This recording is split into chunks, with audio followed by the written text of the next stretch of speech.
3 ரக்காத் தொழுகை 2 ரக்காத் தொழுதுட்டான்னு வைங்க, மீண்டும் விடுபட்ட 1 ரக்காத் தொழுதாலே போதுமானது.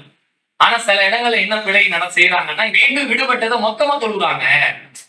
2 ரக்காத்தை விடுபட்டா 2 ரக்காத் தொழ மாட்டேங்கிறாங்க, 1 ரக்காத் விடுபட்டா 1 ரக்காத் தொழ மாட்டேங்கிறாங்க, மீண்டும் விடுபட்டதை மொத்தமா தொழுகிறாங்க அப்படின்றாங்க.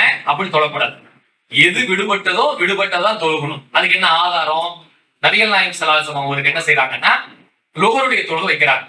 லுஹர் தொழுகை 4 ரக்காயத்துக்கு 2 ரக்காத் தொழுகை வச்சுட்டாங்க ரசூலுல்லாஹ். 2 ரக்காயத்து அவங்களுக்கு 2 ரக்காத் விடுபட்டது சுத்தமா நினைவு இல்லை. அது சுத்தமா நினைவு இல்லைன்றதுக்கு நான் ஒரு ஆதாரம் சொல்றேன் பின்னாடி. 2 ரக்காத் தொழுகை முடிச்சுட்டு வெளியே வந்துட்டாங்க. வந்த உடனே மக்கள் அங்கங்க கூட்ட கூட்டமா நின்று பேசிக்கிறாங்க. ரசூலுல்லாஹ் இந்த தொழுகை குறைக்கப்பட்டுச்சா, என்னாச்சுன்னு தெரியலையே, ரசூலுல்லாஹ் மறந்துட்டாங்களா, தொழுகை குறைச்சு போச்சா, சட்டம் மாற்றப்பட்டுச்சான்னு தெரியலையேன்னு அங்கங்க பேசிக்கிறாங்க. அப்ப துல்லியதைன் அப்படின்னு சொல்லக்கூடிய ஒரு சகோதரர், ஒரு நபித்தோழர், அவர் கை நீளமானவர்னு சொல்லுவாங்க. அவங்க என்ன பண்றாங்க, ரசூல் ஸல்லல்லாஹு அலைஹி வஸல்லம் கிட்ட போய் அல்லாஹ்வின் தூதரே, தொழுகை எதுவும் குறைக்கப்பட்டுச்சா இல்ல சட்டம் எதுவும் மாற்றப்பட்டுச்சான்னு கேட்கிறாங்க. தொழுகை மாற்றப்படல, தொழுகை குறைக்கப்படவும் இல்லை, சட்டம் மாற்றப்படவும் இல்லை.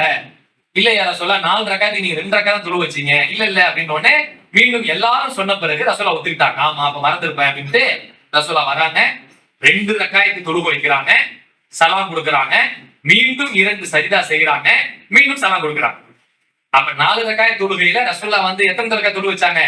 2 ரக்காத் சொல்றாங்க. இது ஆதாரபூர்வமான புகாரி முஸ்லிம்ல பதிவுப்பட்ட செய்தி. விடுபட்டதை தான் ரசூலா மீறி தொழு வச்சிருக்காங்களே தவிர, நம்ம 4 ரக்காத்துல 2 ரக்காத் தான் தொழுதுமே, 2 ரக்காத் தான் மிஸ்டேக் பண்ணிருக்கேன்னு சொல்லிட்டு 4 ரக்காத்தை சேர்த்து ஒட்டுக்கா வைக்கல.